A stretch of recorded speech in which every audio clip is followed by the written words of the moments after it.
Hello friends, my name is Shekhar Saxena and this is the very first video of CCNA Routing and Switching version 3 series. In this video I am going to cover the following topics.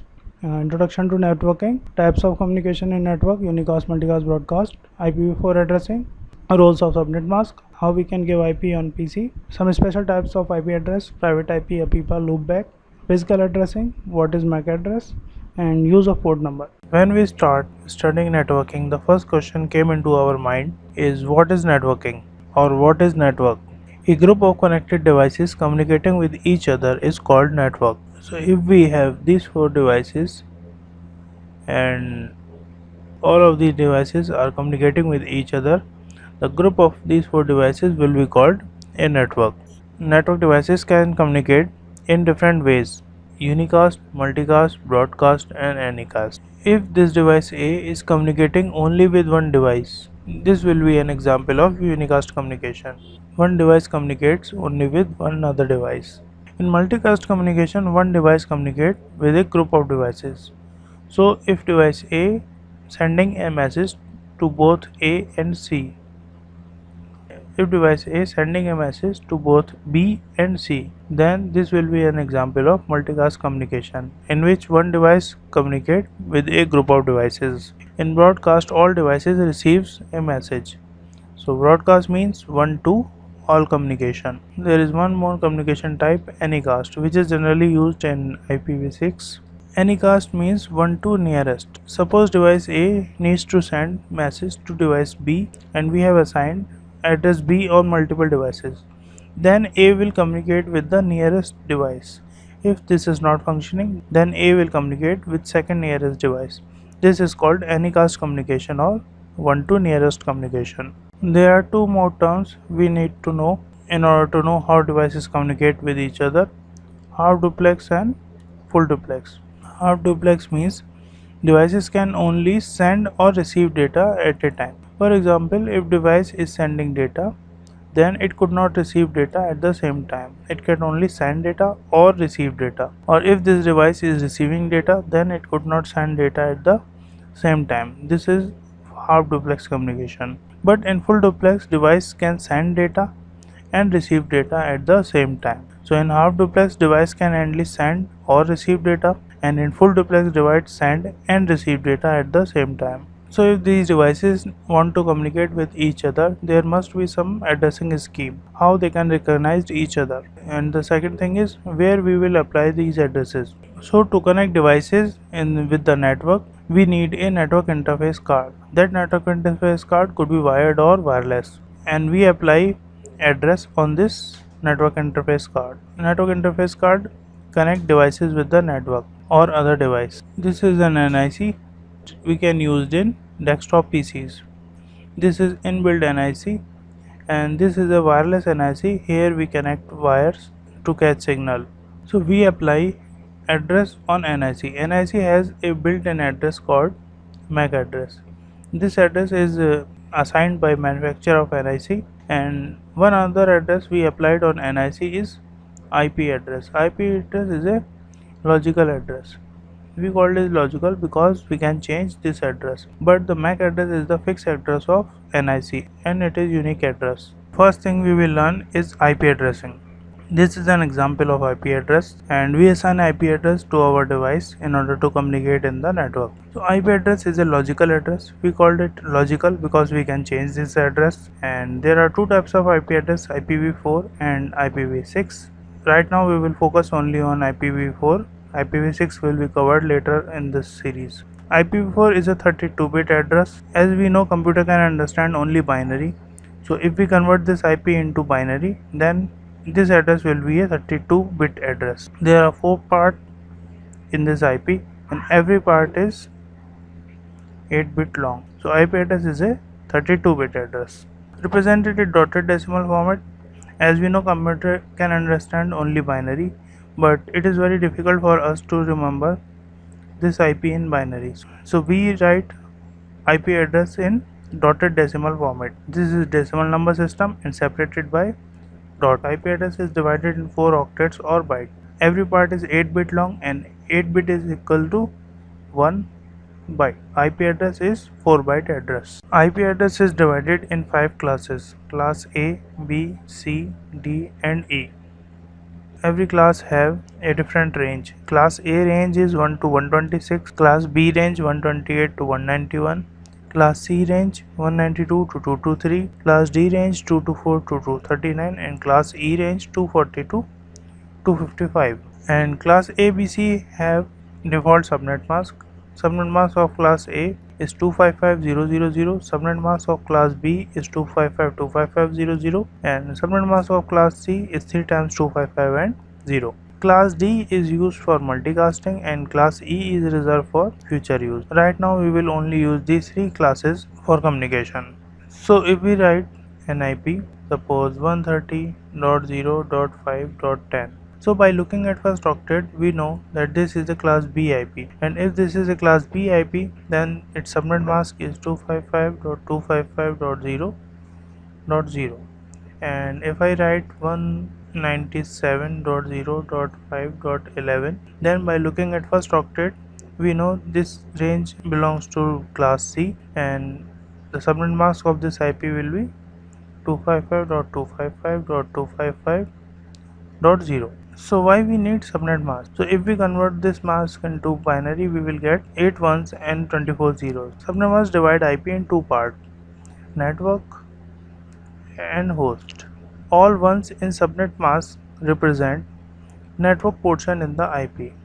For example, if I write 10.0.0.5, then the subnet mask of this IP will be 255.0.0.0. And if we convert this into binary, we know the first 8 bit representing network. So the first octet represent network in class A. In class B, first 2 octet represent network. And in class C, first 3 octet represent network. Now, what is the need of dividing IP into network and host part? If we have 2 PCs and we want communication between these PCs, these 2 PCs can only communicate directly if both PCs belongs to same network. For example, I give IP 110.0.1.5 on this PC and I give 15.0.1.5 IP on this PC and 15.0.10.16 IP on this PC. By looking at first octet, we know the subnet mask is 255.0.0.0 and in this PC also 255.0.0.0. So the network portion is the first octet. So first octet is 15 and first octet is 15 in this PC also. Both of these PCs can communicate with each other. If we have changed first octet, like 15 in this PC and 20 in this PC, then the first octet or network portion is not same between 2 devices. So these devices could not communicate directly. They need another device called router in order to communicate with each other. So subnet mask is used to identify that IPs are on the same network or not. There are many other use of subnet mask, but we will cover this here when we learn subnetting. So we know subnet mask is used to identify a network of IP. The on bit in subnet mask is called network bit and the off bit in subnet mask is called host bit. So in class A we have 8 network bits and 24 host bits. In class B we have 16 network bit and 16 host bit, and in class C we have 24 network bit and 8 host bit. Till now we have seen that we provide IP address on NHE in order to connect with network, and IP is divided in 5 classes: A, B, C, D, E. Every class has a range, and class ABC have subnet mask to identify that IPs are on same network or not. The question is why we need subnet mask and IP classes. Remembering the topic is not a big deal. It's very easy to remember that IP have 5 classes and what is the subnet mask. But if you want to become an expert in networking and you want to have good command over concepts, then you must know the why and how factors of every topic. We have learned that subnet mask is 1 represent network bit and 0 represent host bit, and we know how many network and host bits are there in every class. But the main question is why we need subnet mask or why we need IP classes. What is the need of creating 5 classes? So we will discuss here little bit about the why factor, that why we need subnet mask and why we need IP classes. So first of all we will talk about IP classes. There are 3 IP classes: class A, class B and class C. The main difference between these classes is number of hosts. We know that we have 24 host bit in class A, 16 host bit in class B, and 8 host bits in class C. I told you earlier that if you want to connect two devices directly, their network portion must be same, 10.0.0.5 and 10.0.0.6. The network portion must be same if they want to communicate directly, and this portion can be changed. If this PC have 5, then this PC have 6, 7, 8, 9, 10. But there must be some limit of users we can connect in 10 network. Let's take another example. If we want to connect these two PCs and I provided 192.168.10.5, 192.168.10.6. Subnet mask is 255.255.255.0. So the network portion is 192.168.10, and in this PC also the network portion is 192.168.10. Network portion is same between both devices, so both of these devices can communicate with each other. But there must be some limit of host we can connect in 192.168.10 network. How many hosts we can connect on this network? We calculate this via subnet mask. The formula is 2 raised to the power number of host bit in subnet mask. If we want to calculate total host on network, if we want to calculate how many total hosts we can connect on a network, this is the formula, 2 raised to the power number of host bit in subnet mask. So we know we have 8 host bit in class C. So 2 raised to the power 8 is equal to 256. So we can add total 256 hosts on 192.168.10 network. So in class C we can have only 256 hosts per network. And if we write down our previous IP 192.168.10.5 and subnet mask is 255.255.255.0. Total hosts are calculated from host bits 2 raised to the power 8. Now 192.168.10 network will start from this IP. The first IP of 192.168.10 network will be 0. The second IP or second host will be 192.168.10.1. Third is 2, 3, 4. This will goes up to 255. 192.168.10.255. There are only 8 bits in every octet. So with 8 bits on, we get number 255. Number we can get if all the 8 bits are on. The next IP after this will be 192.168.11.0 because we could not have more than 255 with 8 bits. So the next IP will be 0, 1 goes here, and this will become 192.168.11.0. As you can see, now our network portion is changed. Now this network is 192.168.11. Our network was 192.168.10. So in 192.168.10 network, we can add only 256 hosts, 0 to 255. Total number of hosts in 192.168.10 network is 256. The next IP after 192.168.10.255 is 192.168.11.0, which is a different network. So in IP classes, every class different total number of hosts. The calculation of total number of hosts in every class in class ABC is very easy. We already know the number of host bit in class ABC. So in class C we have 8 host bits. So 2 over 8. In class C we will have 256 hosts per network. In class B we have 16 host bits. Then we will get 65,536 hosts per network. In class A we have 24 network bits. So in class A we have 1,67,77,216 hosts. In class B we have 65,536 hosts, and in class C we have 256 hosts per network. So if we have a small network of 100 or 200 hosts, we only need a class C network. We don't need a class A or B network for a small network of 100 or 200 PCs. But if we have more than 256 PCs in our network, then we must use class B network. And for very large, so this is a very basic difference between these three classes, class A, class B and class C. So now we know what is the difference between IP classes. And what is the need of subnet mask? Subnet mask divide IP into two parts, network and host. As you have seen that we have calculated host we can add on a network. So this is only possible with the help of subnet mask. If we don't have subnet mask, then we don't know what portion in IP represent network and what portion represent host. So subnet mask is need to identify the network of the IP and to know how many hosts we can connect on the network. There are some more things we can know with the subnet mask.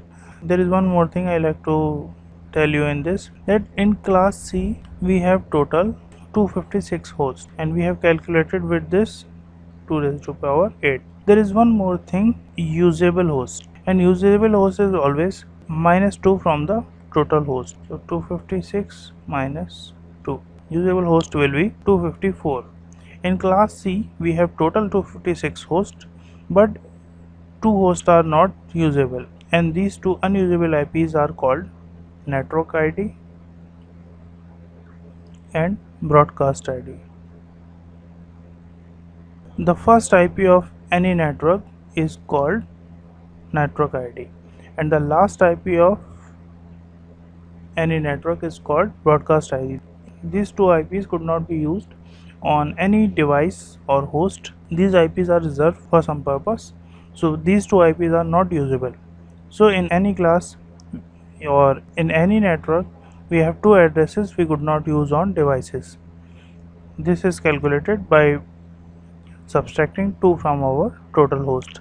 Now you have good understanding of IP, what is IP, what is the use of IP, and different classes and subnet mask of IP.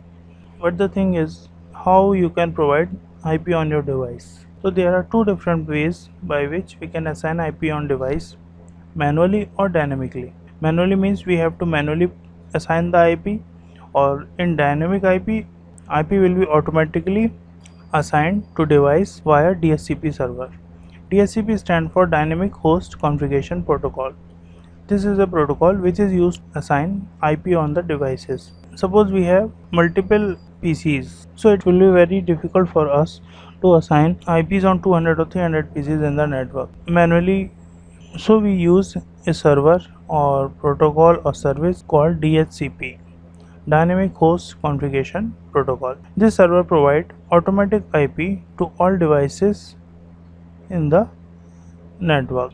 In the upcoming videos we will learn the full functions of DHCP, how DHCP work and how it assign IP. Right now you just need to remember that IP can be assigned in two ways, manually or dynamically. Manually we need to assign IP, or dynamically IP will be obtained from a service called DHCP. There are different ways to provide IP on your computer. One is right click on your network adapter, open network and sharing center, change adapter setting and properties of your LAN card. Here you need to select IP version 4 and properties. Here you can see I have provided manual IP to 192.168.153.130 and the subnet mask is 255.255.255.0, and if I select this option, obtain IP address automatically, this will obtain IP from DHCP server. If I provide this IP .0.0.5 and I press tab, the Windows will automatically detect that this is a class A IP and subnet mask is automatically filled. I don't need to fill subnet. You can also verify your IP with command prompt.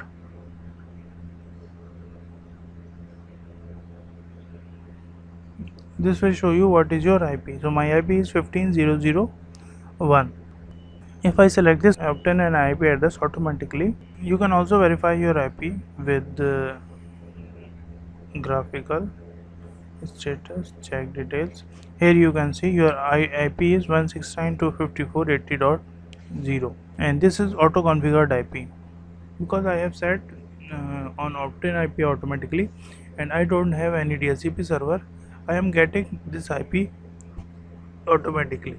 So this range is called APIPA. We are just going to cover APIPA in the next slide. So if we don't have DHCP configured or DHCP is not working properly, we will get IP from APIPA range, and APIPA range is a start from 169 to 54. You can also send IP by opening your network and sharing setter from control panel. We also have some special IP addresses other than class A, B, C, D, E. Maybe you have noticed that class A ranges start from 1 to 126, and class B ranges start from 128 to 191. Actually, class A is also written from 1 to 127 in some documents. 127 range is reserved for loopback address. We use for self-testing. For example, you are not able to communicate with other PC and you want to check that your NIC is correct or not. You can check connectivity with 127. You can ping any 127 address and you can verify that your own NIC is correct or not. If you don't know what is ping, don't worry, we will cover later in this video what is ping. And one more reserve IP is 169.254.0.0. This is APIPA range. As we have just seen, when I set my device to obtain IP automatically and there was no DHCP server available, I got 169.254 range IP. So this IP is reserved for APIPA. APIPA stands for Automatic Private IP Address. This range will provide IP if DHCP server is not available or not functioning properly. So if we have set our system to obtain IP automatically and DHCP is not working, we get IP from this range. One more special address range reserved is for private address. Every class have some IPs reserved for private address only. So first of all, we need to know what is private address. So suppose you have 4 PCs in your home and you have an internet connection. Your service provider give you a device in which the cable connects, which is coming from ISP, and then you use a small switch to connect all your devices in the network. When you bought a connection with ISP, your ISP provide you IP, and this IP is called public IP. Public IP because with the help of this IP you can communicate anywhere in the world. But your ISP provide only one public IP, but you have multiple devices in your network and every device needs internet access. So what we do, we use private address in our network and we provide a public address. There is one protocol used to convert our private address into public address when we leave our premises is called NAT. So to assign IP in our network, we should only use private addresses. If we have a small network, we should use private address C. If we have large network, more than 256 PCs, we can use class B address or class A address. But when we leave our network, these addresses are converted into public IP provided by ISP. This is done by NAT. NAT convert our private IP into public IP when we leave our network, and when reply comes back, it convert our public IP into private IP. So private IPs are used for internal use only. These IP could not communicate with WAN or internet. There are different types of network. In most common we use LAN and WAN. LAN stands for local area network. A small office or home network is called LAN, and WAN stands for wide area network or public network. WAN is used to connect different network or locations or internet. We can access WAN via ISP. Till now we have studied most of the things about IPv4. Now what is MAC address? MAC address, as you know, the address of NIC or network interface card, which is permanent or physical address of NIC. MAC address is also called permanent, physical or hardware address of network interface card. We also call this BIA or burn-in address. MAC address is 48-bit long and represented in hexadecimal. This is an example of MAC address. In PCs we write, or in normally we write MAC address in this format, but in Cisco devices you can see that MAC address is written in this format. The first 24 bits of MAC address are provided by IEEE. IEEE stands for Institute of Electrical and Electronics Engineering, which creates a standard for electrical and electronics equipments. So as we know that MAC address is a burn-in address of NIC, and the MAC address must be unique. So to make MAC address unique, there must be some organization provide MAC address to everyone to make sure that MAC address are not being duplicated. The first 24 bits of MAC address are called OUI or Organization Unique Identifier. These 24 bits are provided by IEEE to make sure that MAC address is unique. The last 24 bit digits are provided by the vendor. Suppose we have HP and HP wants to manufacture NICs.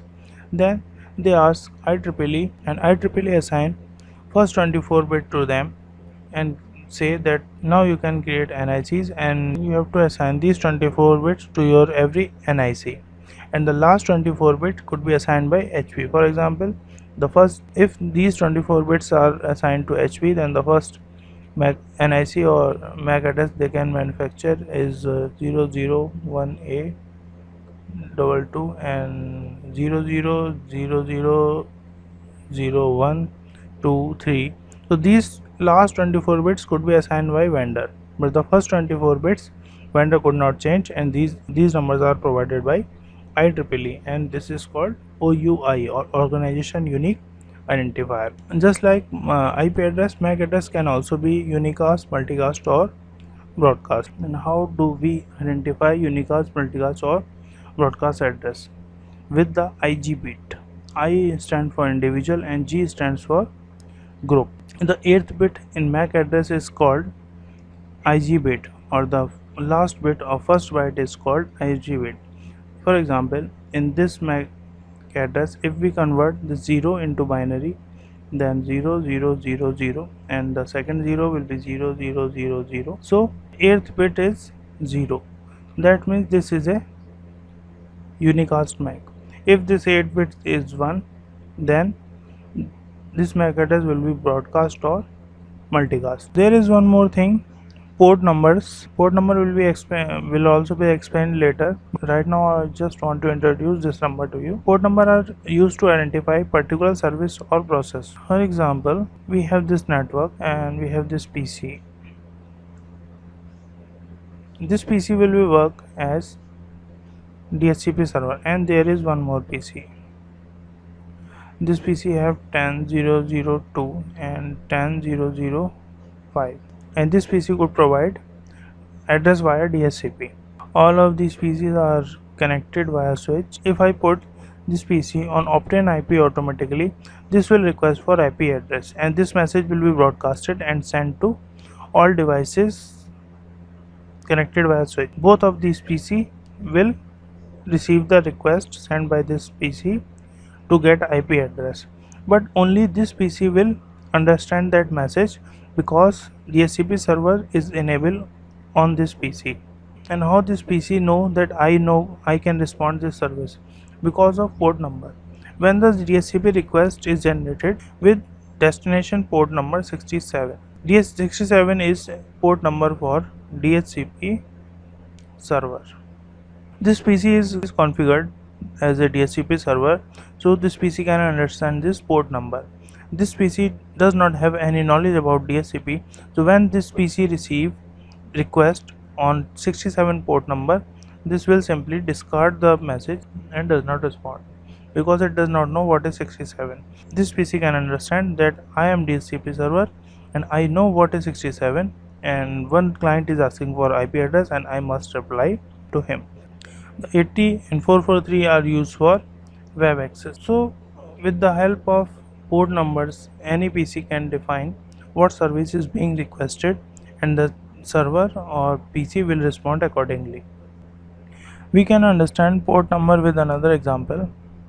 Suppose this is your PC and you are accessing Google server, and your IP is 10.0.0.5 and Google server IP is 70.0.0.5, and you have opened two tabs on Google.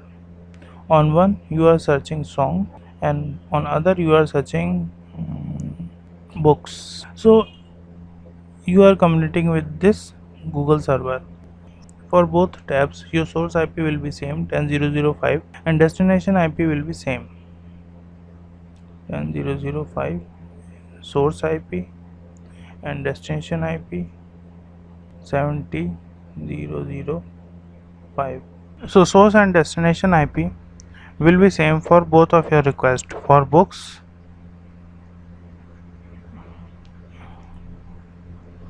and for song also. Have you ever seen that your books reply will come in this on other tab and your song reply will receive on that tab? This is not happening. Your books reply will receive on this tab and your songs reply will be received on this tab. The source IP is same, and how server will differentiate between these two requests? This will be done by port numbers.